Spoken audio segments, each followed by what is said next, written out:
topcrimineel Ridouan Taghi. De meest gezochte crimineel van Nederland, Ridouan Taghi. Taghi is onderdeel van een groot internationaal drugskartel. Dans l'ombre des Pays-Bas, depuis des années, un personnage énigmatique a émergé pour devenir le parrain absolu du crime organisé. Ridouan Taghi. Exerçant son pouvoir au sommet d'une organisation redoutée, il a semé la terreur sans la moindre empathie, laissant le pays dans une inquiétude constante. Vooralsnog heb ik nog niks te melden. Alors que le gigantesque procès contre son groupe se rapproche de sa fin, les actions criminelles se poursuivent régulièrement, de façon aussi constante que l'acharnement inébranlable des forces de l'ordre qui traquent sans arrêt les associés de Taghi, peu importe où ils se cachent dans le monde.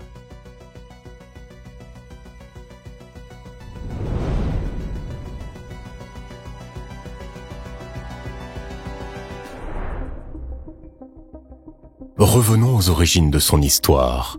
Ridouan voit le jour en 1977 dans le nord du Maroc, précisément dans la commune rurale de Beni Selman, située dans la province de Chefchaouen. 3 ans plus tard, sa famille décide de migrer vers les Pays-Bas et s'établit près d'Utrecht, dans la ville de Vienen. Dès son jeune âge, Ridouan démontre des aptitudes académiques remarquables et nourrit de grandes ambitions qui le conduisent à suivre des études préuniversitaires qu'il abandonnera pourtant et sans diplôme. Ridouan fait effectivement ses premiers pas dans le monde criminel en se lançant dans la vente de hashish à l'école de Nieuwegein, tant dans la cour que près de la sortie. C'est aussi durant cette période qu'il devient parfois la cible de racketteurs, des gars plus forts cherchant à profiter de son petit business. D'après différentes sources, son surnom de Kleine, signifiant le petit, date également de cette époque.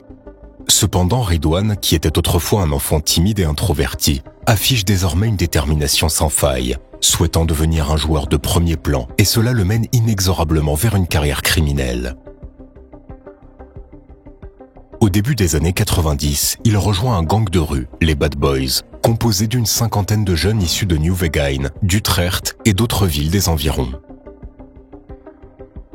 Ces jeunes n'hésitent pas à commettre quelques délits, tels que des braquages, des cambriolages, mais surtout des courses de voitures pour ressentir l'adrénaline dans leurs veines. Le passé commun troublé des membres les plus problématiques de ce gang les rapproche, créant ainsi des liens solides de confiance.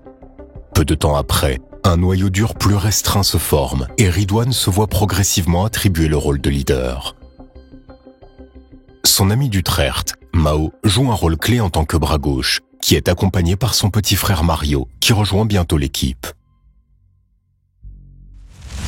À mesure que le temps s'écoule, les petits deals devant le centre commercial City Plaza de Nieuwegein deviennent de lointains souvenirs et il est désormais temps de se tourner vers des affaires plus lucratives.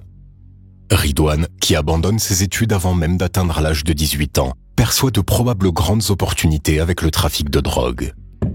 Il convient ici de comprendre que, depuis les années 70, le trafic de contrebande vers les Pays-Bas via l'Espagne en provenance du Maroc est principalement orchestré par un groupe restreint de commerçants marocains basés à Amsterdam et à Utrecht. Ces individus se connaissaient tous et parviennent à évoluer discrètement, échappant ainsi au radar et à la vigilance de la police. Il s'agit d'un cercle fermé qui tire parti des liens familiaux avec les cultivateurs de cannabis dans la région montagneuse du Rif, dans le nord du Maroc. Nous pourrions même assimiler tout cela à une sorte de business familial qui perdure depuis plusieurs générations. Pour Ridouan, l'objectif est clair. Il vise à se tailler une place au sein de cet univers très fermé de la pègre. En passant de plus en plus de temps dans les différents coffee shops des grandes métropoles, il met tout en œuvre pour élargir son réseau, ce qu'il a réussi brillamment. Cela n'est guère surprenant, étant donné qu'il bénéficie de l'autorisation d'exploiter une partie des lignes de hashish établies par son grand-père, ce qui lui confère une certaine plus-value aux yeux des grands acteurs du milieu. Cet avantage partiel explique en partie pourquoi il est considéré comme une étoile montante au sein de son propre réseau, issu des Bad Boys. Malgré l'avantage de ses contacts de qualité, Ridouan doit tout de même respecter les règles du jeu et commencer par les échelons inférieurs, avant de pouvoir évoluer vers les sommets. Il accroît progressivement sa présence en Espagne, prenant en charge l'aspect logistique de ses opérations. Son processus implique le transfert de la marchandise depuis le Maroc vers la côte sud de l'Espagne, avant de la distribuer plus largement en Europe. Il ne se repose pas sur ses lauriers et investit dans de puissants moteurs hors-bord aux Pays-Bas qu'il transporte ensuite au Maroc pour les utiliser sur des vedettes rapides. Ainsi, il élabore des itinéraires parfaitement optimisés, permettant d'atteindre les plages de l'autre côté de la mer. À ce stade, Ridwan travaille toujours pour des chefs basés à Utrecht et Amsterdam, qui lui octroient une commission d'environ 150 € par kilo de marchandises passées en contrebande. Ces bénéfices s'accumulent rapidement, surtout lorsque le volume total transporté peut être considérablement multiplié au fil du temps. Il est également essentiel de mentionner l'élément déterminant de l'extension de son réseau, qui se met en place au tournant du siècle, grâce à l'organisation dirigée par Saïd Razouki d'Utrecht, considérée aujourd'hui comme son bras droit incontesté. Cette injonction d'événements accélère encore l'ascension de Ridwan, qui voit croître son patrimoine financier de façon considérable.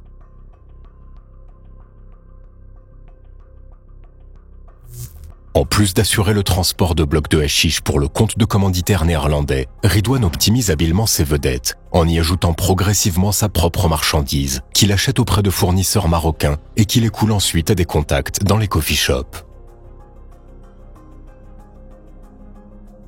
Après des années à imiter les meilleurs, il décide finalement de lancer sa propre entreprise, avec ses propres lignes, grâce à un capital déjà bien constitué. Il maîtrise parfaitement son processus, qui requiert de multiples étapes.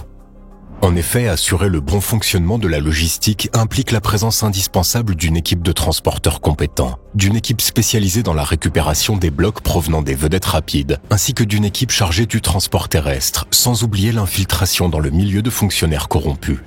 En d'autres termes, une infrastructure solide est cruciale afin de garantir la durabilité de l'activité, particulièrement face aux évolutions constantes et à l'accroissement phénoménal des volumes des cargaisons. Alors qu'auparavant quelques centaines de kilogrammes étaient considérés comme remarquables, désormais, il s'agit de plusieurs tonnes par transport. Ainsi, maintenir une efficacité opérationnelle optimale devient essentiel pour s'adapter à tous ces changements et évolutions.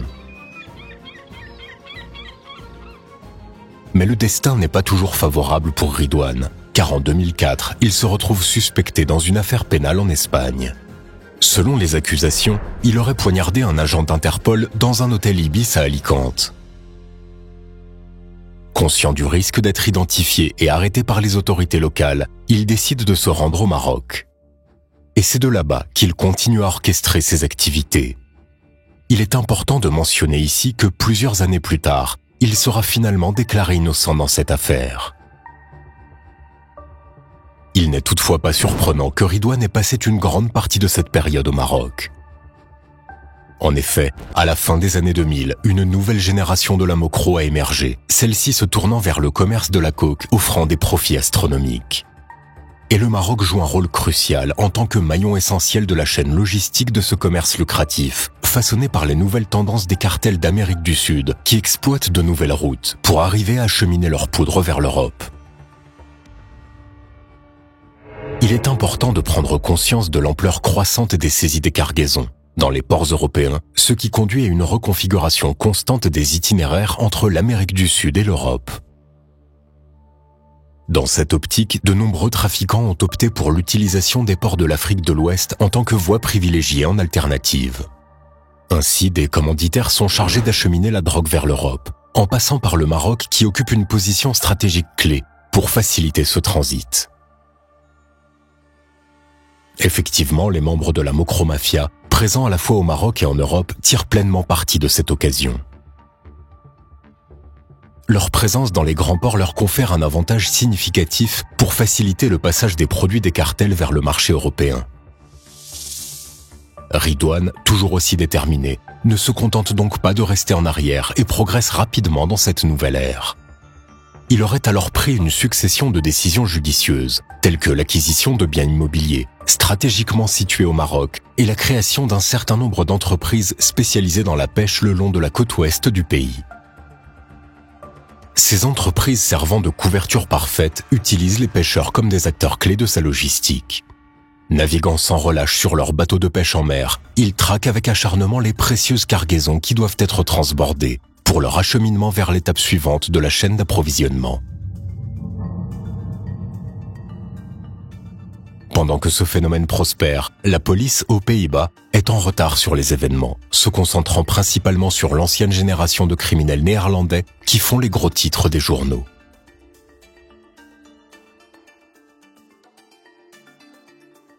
La nouvelle génération de la Mokro progresse rapidement, mais ne peut désormais plus être ignorée, car elle ne se contente plus de jouer un rôle marginal dans la pègre avec de simples soldats. Au fur et à mesure que le temps passe, les détectives commencent à s'interroger. Les noms des jeunes criminels d'autrefois sont à peine mentionnés dans les dossiers, tandis qu'ils les voient investir massivement dans le secteur de la restauration et circuler à bord de voitures de grande valeur. Cette situation ne fait que renforcer les suspicions. Ridwan lui-même aurait été impliqué dans la gestion d'un restaurant grill prospère dans une rue commerçante d'Utrecht. Au fil du temps, le petit réduit de plus en plus sa présence aux Pays-Bas. En 2008, il séjourne principalement au Maroc avec sa famille, comme l'a déclaré son avocate. À cette époque, 2 employés de l'ambassade néerlandaise au Maroc sont venus demander le remboursement d'allocations familiales en raison de son déménagement. Selon les déclarations, ces remboursements ont été effectués correctement. Finalement, en 2009, Ridwan se fait effacer des registres de la commune aux Pays-Bas dans laquelle il résidait. C'est une astuce souvent utilisée par de nombreux criminels pour échapper à la vigilance des autorités. Cependant, en 2009, un événement se produit qui va avoir, indirectement, un impact majeur sur le destin de Ridwan et va le lier à son futur ennemi juré, Ibrahim B, également connu sous le nom du boucher. Ce surnom n'est pas un hasard. Le père d'Ebrahim avait ouvert la première boucherie marocaine à Amsterdam dans les années 70, qui avait connu un grand succès grâce à la vente de viande halal. En d'autres termes, Ebrahim avait grandi dans une famille aisée et ne manquait de rien. Cependant, le malheur frappe. Son père décède brutalement alors qu'il n'a que 17 ans. Tout change alors pour Ebrahim. Il doit prendre la relève de l'entreprise familiale, mais par ailleurs fréquente plus intensément son ami d'enfance, connu sous le pseudonyme de Grand Bagdad, bien actif dans le milieu criminel. Privé de l'influence morale de son père, Ebrahim s'enfonce irrémédiablement dans le monde souterrain, se hissant au rang d'un redoutable personnage qui n'hésite pas à faire appel à ses sbires d'ex-Yougoslavie pour aller récupérer ses dettes, qui miraculeusement se règlent dès le premier avertissement. Pour la famille de Ebrahim, c'est un véritable choc de découvrir que cet homme, autrefois si bienveillant, était désormais flanqué d'un casier judiciaire bien garni. Selon les rumeurs persistantes, il aurait même réussi à échapper à la prison en soudoyant un policier, pour arriver à faire incarcérer l'un de ses sosiers à sa place. En 2009, un événement décisif survient lorsque plusieurs individus originaires de l'ex-Yougoslavie, formant un commando armé, font une entrée fracassante dans un coffee shop nommé Good Good à Amsterdam. Le propriétaire de l'établissement, Saïd Fagous, est enlevé, sans laisser de traces et reste purement et simplement disparu pendant plusieurs mois. Durant cette période, il a même été présumé décédé. Cependant, contre toute attente, il réussit à échapper à ses ravisseurs 4 mois plus tard, en 2010, s'évadant d'une villa située en Belgique. Saïd Fagous réapparaît donc dans une station-service encore marquée par les sévices subis. Selon ses déclarations, il révèle que ses chevilles étaient enchaînées et fixées au sol, l'empêchant de tout déplacement. Il dit aussi que pendant sa détention, il a reçu régulièrement de la nourriture et des boissons, mais malgré cela, il a considérablement perdu du poids. Les conséquences des erreurs commises par les ravisseurs ont finalement conduit à l'arrestation, 1 an plus tard, du fameux boucher et de son partenaire commercial, Bagdad. Les 2 individus ont bien été soupçonnés d'être les instigateurs de l'enlèvement. Cependant, faute de preuves suffisantes, leurs dossiers ont été rapidement abandonnés. Il est apparu par la suite que le boucher aurait discrètement laissé entendre à la police que son ami Bagdad était responsable de cette mission. Ces allusions auraient créé une tension irréparable entre les 2 hommes opérant à Utrecht et ont probablement conduit à leur séparation. Alors que la relation entre ces 2-là se refroidit considérablement, notre personnage principal, Ridwan, se fait très discret pendant une longue période. À l'exception de quelques amendes de circulation et de condamnations mineures lorsqu'il était plus jeune, rien ne peut être retrouvé dans la base de données de la police avant 2015. Le petit semble s'être métamorphosé en un citoyen modèle, lui permettant de devancer tous ses rivaux dans le milieu. Cependant, tout cela change brusquement, et précisément le 27 juin 2015, lorsque le boucher se rend à la police par crainte pour sa vie. Je suis pourchassé par Ridouane Taghi. Qui est-ce? Il s'agit d'un acteur clé du trafic de coke aux Pays-Bas. Les détectives ne manquent pas d'observer le boucher avec surprise, car ils n'ont jamais entendu parler de cet homme. À cette époque, ils font une erreur en écrivant incorrectement Ridouane Taghi avec re au lieu de ri. Le boucher révèle également que son ancien ami, Bagdad, travaille désormais dans l'organisation de Taghi. Ils sont ensemble, c'est devenu un groupe. Lors de cet interrogatoire, il leur fait part de possibles problèmes liés à l'enlèvement précédent, tout en maintenant sa négation quant à sa participation. Les autorités, soucieuses d'approfondir leur enquête et de reconstituer le puzzle, explorent davantage les éléments disponibles. C'est ainsi qu'ils découvrent qu'en 2013, une unité de renseignement spécialisée, la TCI, dans la collecte d'informations sur le milieu, a reçu une déclaration d'un informateur. Un certain Ridouane Taghi est impliqué dans le trafic et les assassinats liés à la cocaïne à l'échelle internationale. Cependant, contrairement aux informations actuellement fournies par le boucher, ce rapport de la TCI n'était pas suffisamment fiable pour être utilisé dans les affaires policières. C'est alors le point de départ d'enquêtes intensives sur l'homme qui allait devenir le fugitif le plus recherché des Pays-Bas, enquête qui allait se poursuivre sur plusieurs années. Pour mieux comprendre la suite de l'histoire, il est important de prendre en compte le contexte propre à Amsterdam, alors que la mocro-guerre fait rage entre deux groupes rivaux depuis la disparition d'une importante cargaison de drogue dans le port d'Anvers en 2012. Après chaque liquidation, les enquêteurs remarquent que les fuyards utilisent des voitures volées pour échapper à la justice. Un exemple marquant reste celui de l'exécution en 2014 d'un des leaders du groupe Gwenet Marta. Fondamentalement, tant que les criminels se remplissent les poches dans le silence, cela ne préoccupe guère les citoyens. Cependant, compte tenu de l'ampleur grandissante de la situation, les médias ne cessent d'en parler, mettant en lumière tout cela, y compris le fait qu'il y ait des innocents qui deviennent des cibles, ce qui pousse la police à approfondir leurs enquêtes. À l'approche du printemps, le 9 mars 2015, dans le cadre de l'enquête 26 tirs sur les voitures volées, une équipe de police observe à Rotterdam deux individus conduisant une Audi S5 volée, qu'ils remettent ensuite à un troisième suspect dans une station-service. Par le biais de conversations téléphoniques sur écoute, il est confirmé que le prix de revente de ce modèle de voiture oscille entre 3 200 et 3 800 €. Face à ce transfert suspect, la police décide de placer discrètement une balise sous l'Audi durant un court arrêt à Utrecht. L'Audi, poursuivant sa route, conduit les enquêteurs jusqu'à une place de garage située à Morik. Après des recherches complémentaires, les enquêteurs découvrent que le propriétaire du garage est déjà connu de la justice et occupe aussi un autre box. Suspectant une possible activité criminelle, les détectives décident d'entrer secrètement dans le second box et y font cette découverte troublante, une deuxième Audi volée, cette fois-ci une RS6. À l'intérieur du véhicule, ils trouvent 2 bouteilles remplies d'essence qui, selon un modus operandi classique, pourraient être utilisées pour incendier la voiture après une éventuelle liquidation. Sans hésitation, les deux garages sont équipés de caméras et d'appareils d'écoute, donnant ainsi naissance à une nouvelle enquête, baptisée 26 Copper. Après plus de 2 mois d'inactivité, l'une des portes du garage est soudainement ouverte par plusieurs hommes, dont le redoutable Jawad W, déjà soupçonné d'être impliqué dans un meurtre. Les efforts pour placer ce groupe sous surveillance sont alors intensifiés afin de comprendre leurs intentions.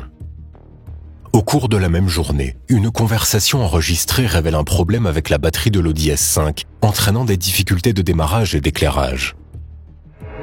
Quelques jours plus tard, le 22 mai, la voiture est transférée dans un autre garage pour y être réparée avant de retourner à son emplacement initial. Cela correspond également à une sortie financière enregistrée de 1 000 €, destinée à couvrir les frais pour remettre les voitures en bon état de marche. Il est observé à plusieurs reprises que les suspects portent des gants et mentionnent lors de différentes conversations l'importance de ne laisser aucune trace, ce qui explique par exemple le nettoyage régulier effectué à l'aide d'un vaporisateur contenant de l'ammoniac. Ces éléments permettent à l'équipe de surveillance pour l'enquête 26 Copper de dresser un profil détaillé du groupe dont le noyau central est constitué de Jawad, Ayoub, Zakaria et Levi, bien que leurs rencontres puissent varier en composition. Au cours de la même période, l'équipe de surveillance de la police observe attentivement les déplacements de Zakaria et de Ayoub, qui se dirigent régulièrement vers un entrepôt à Nieuwegein. Ils utilisent un code d'accès personnel appartenant au box numéro 40. La fréquence de leur visite dans ce lieu laisse peu de place quant à l'importance de celui-ci pour leurs activités. En parallèle, les enregistrements sonores mettent en évidence que les protagonistes ont établi un véritable centre de formation, enseignant des méthodes pour éliminer leurs rivaux de manière efficace et méthodique. Tout ce que nous avons fait, c'est de mettre ces voitures en ordre. Aujourd'hui, tout est enfin réparé. Et peu de temps après, c'est une question de faire. S'il nous dit de préparer vite ces choses, bam, en 10 minutes tout est prêt à aller. Ouais. Le groupe 26 Copper est prêt en un rien de temps pour mener à bien des liquidations, avec une efficacité digne d'une équipe d'intervention. Ce jour-là, Zakaria donne des instructions à Levi lors de l'entraînement au tir dans une forêt à Vikby-Dursted, qui peuvent également être entendues. Continue. Après quoi on entend à nouveau le bruit des coups de feu, puis Zakaria ajoute « C'était bien, non ?» Après quoi le son de la charge peut être entendu à nouveau, identifié par un expert comme étant le bruit caractéristique d'un fusil d'assaut AK-47. Quelques semaines plus tard, le 13 juin 2015 dans la même ville, Levi et Ayoub extraient des armes du sous-sol d'une maison et les transportent dans un sac de sport jusqu'à l'entrepôt de Nieuwegein. Il est à noter que 6 tentatives infructueuses sont faites pour entrer le code d'accès, qui semble similaire à celui du box 40. C'est finalement une tierce personne qui leur permet d'entrer. De l'autre côté, le même jour, une balise de géolocalisation est activée sous le véhicule de location d'une cible potentielle. Afin de préserver son anonymat, nous attribuerons la lettre X à cet individu. Quelques jours plus tard, Zakaria engage une conversation avec Jawad, parlant des individus sur lesquels il est primordial de concentrer leur attention. Il arrive vers 6-7 heures. Tu sais bien qu'il sort de chez lui, c'est bien que c'est parfait. Surtout si tu as un silencieux, c'est réglé, tu le sais bien. Il doit être fini. Laisse-le pourrir simplement, il sera parti en un rien de temps. C'est vraiment pas un problème, vraiment pas. En fait, on devait juste s'occuper à nouveau de ce chauve et ce Hugo. Dans ce cas, Hugo fait référence à Ranko Sekic, qui est un confident du boucher. Il est évident que les membres de 26 Copper espèrent que grâce aux personnes du cercle restreint de ce dernier, tels que Ranko et le chauve, entre autres, ils finiront par retrouver le boucher qui reste bien caché. Il va nous y emmener, à 100%. Pourquoi ils sont toujours ensemble dans ces hôtels ? Un peu plus tard, Jawad ajoute « D'abord, on doit découvrir quelle voiture conduit cet ami. Le chauve ou les 2 autres. Lui-même conduit cette Golf. » Lors de perquisitions ultérieures, des cartes SD contenant des vidéos sont également découvertes. L'une de ces séquences a été filmée le 17 novembre 2014, à proximité immédiate de l'hôtel Carlton President à Utrecht, dans laquelle il est possible de voir les membres de l'entourage du boucher, assis sans méfiance dans une pièce. Dans la vidéo, on peut même entendre les voix de l'équipe 26 Copper en train d'en discuter. « Recule encore un peu, comme ça on pourra aussi filmer l'autre homme. »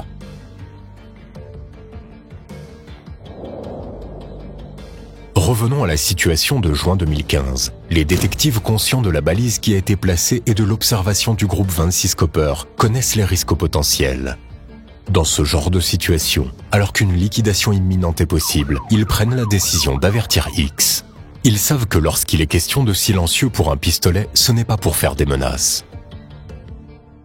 X, surpris par la nouvelle, déclare de manière concise que ce n'est pas lui, mais le boucher qui est recherché, apparemment dans le but de l'assassiner, et ainsi lui transmet un message. Quelques jours plus tard, le 27 juin 2015, comme mentionné précédemment, le boucher se rend en voiture depuis sa cachette en Belgique jusqu'au siège de la Direction nationale des enquêtes criminelles à Driebergen. Terrifié, il signale une menace sur sa vie et déclare qu'il se trouve sur une liste noire. L'individu en question, habitué à se rendre à la mosquée près de la gare centrale d'Utrecht à bord de sa voiture blindée, affirme avoir fui la Belgique après avoir été poursuivi par 3 hommes d'origine surinamaise ou antillaise. Parmi eux, il reconnaît l'un des individus comme étant résident de Nieuwegein, travaillant pour Tari, identifié comme Jawad du groupe surveillé 26 Copper, connu d'après le témoin pour facilement se débarrasser des gens.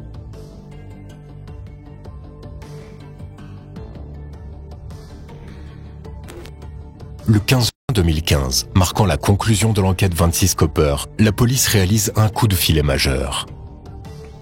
Lors de cette opération, 2 boxes de stockage situées dans l'entrepôt de Nieuwegein, portant les numéros 40 et 161, sont découverts. À l'intérieur, un véritable arsenal est mis au jour. Près de 100 armes à feu, 9 grenades et 13 gilets pare-balles. Ces espaces étaient loués non seulement par Werner, mais aussi par sa sœur, à sa demande, spécifiquement pour le box numéro 161. Par ailleurs, Werner, considéré comme le financier du groupe, détenait un carnet contenant toute la documentation comptable, révélant des transactions d'une valeur estimée à environ 19 millions d'euros, étalées sur une période d'1 an et demi. Selon le tribunal, il s'agit d'une organisation hautement professionnelle qui, si elle n'avait pas été démantelée rapidement, aurait engendré de graves perturbations dans la société. Lors d'une perquisition effectuée chez l'un des suspects, les enquêteurs ont découvert la présence de 90 téléphones cryptés PGP, d'une valeur estimée à au moins 99 000 euros, utilisés dans le but de maintenir les communications secrètes.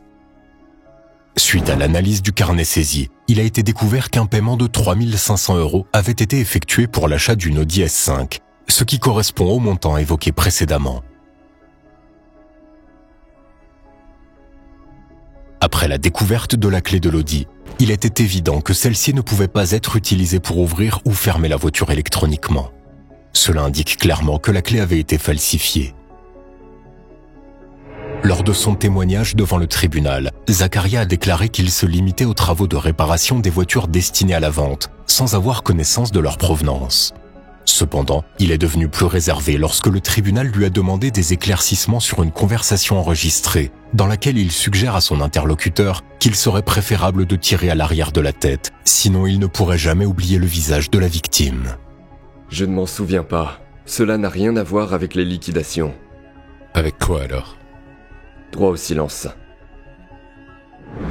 Concernant Werner, il a nié être le rédacteur du carnet du groupe. Cependant, après un test graphologique et une identification par empreinte digitale, l'expert a conclu que c'était bien lui. Werner a rejeté les conclusions de l'expert en le qualifiant de pseudo-scientifique. L'omerta étant profondément enracinée, personne n'ose réellement parler et à ce stade, l'identité de l'homme qui se cachait derrière l'escouade meurtrière, supposé être Ridwan Tari, n'a toujours pas été révélée.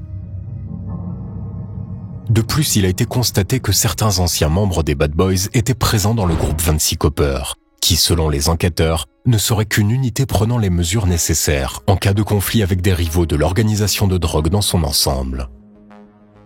Malgré cela, Ridwan fait tout son possible pour retrouver le boucher, qui se cache à nouveau, n'étant pas du tout convaincu par la facilité avec laquelle les arrestations ont été menées dans le cadre de l'enquête 26 Copper. Ou alors, quelqu'un d'autre aurait collaboré avec la police ? N'est-il pas impératif de le retrouver au plus vite ?